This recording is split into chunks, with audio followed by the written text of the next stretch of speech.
എന്നാ പറ്റി ഇന്ന് ഭയങ്കര നല്ല കൊച്ചായിരുന്നല്ലോ അങ്ങനെ ചോദിച്ചു. ആണല്ലേ, സ്കൂളിലും ഇങ്ങനെ പറയുന്നുണ്ടെന്ന് പറഞ്ഞു.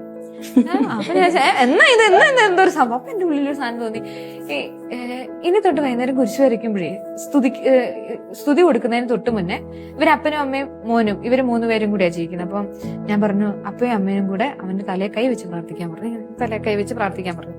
പിറ്റത്തെ ആഴ്ച വന്നിട്ട് എന്റെ അമ്മയെ ഇവന്റെ അമ്മ എന്നെ പേഴ്സണലി വിളിച്ച് വർത്താനം പറഞ്ഞു. ഇവർക്ക് ഒരുപാട് പ്രശ്നങ്ങളുണ്ടായിരുന്നു.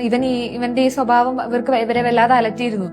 ആള് ഒരുപാട് ബെറ്ററായി, കൂടുതൽ അമ്മയെ അപ്പനെയും സ്നേഹിക്കാൻ തുടങ്ങി. അതായത് ഇപ്പൊ നമ്മൾ കുഞ്ഞുങ്ങളോട് പറയും അമ്മയ്ക്ക് വിഷമാവെന്ന് പറഞ്ഞാൽ ആ പോ എന്ന് പറഞ്ഞു പോകുന്ന സ്വഭാവമായി ഇവന്റെ. പക്ഷെ ഇപ്പൊ അവൻ അമ്മേനെ കെയർ ചെയ്യുന്നുണ്ട്, അപ്പേനെ കെയർ ചെയ്യുന്നുണ്ട്. ഈ അപ്പയും അമ്മയും തമ്മിൽ ഒരു ബോണ്ട് വന്നിട്ടുണ്ട്. അപ്പൊ ഇവരെന്നോട് പറഞ്ഞു കുരിശ് വരയ്ക്കാൻ അവനെ കൂടെ കൂട്ടണം എന്ന് പറഞ്ഞത് ഏറ്റവും നല്ലൊരു കാര്യമായി എന്ന് പറഞ്ഞ് ഇവരെന്നോട് പറയാം. അന്നേരമാണ് സത്യം പറഞ്ഞാൽ എനിക്ക് കുരിശ് ഇത്രയും പവർ ഉണ്ടോ. അതായത് നമ്മുടെ ഉള്ളില് നമുക്ക് തോന്നാത്ത ഒരു എന്തോ ഒരു ശക്തി ആ ഒരു സമയത്ത് ഈശോ നമുക്ക് തരുന്നുണ്ട്.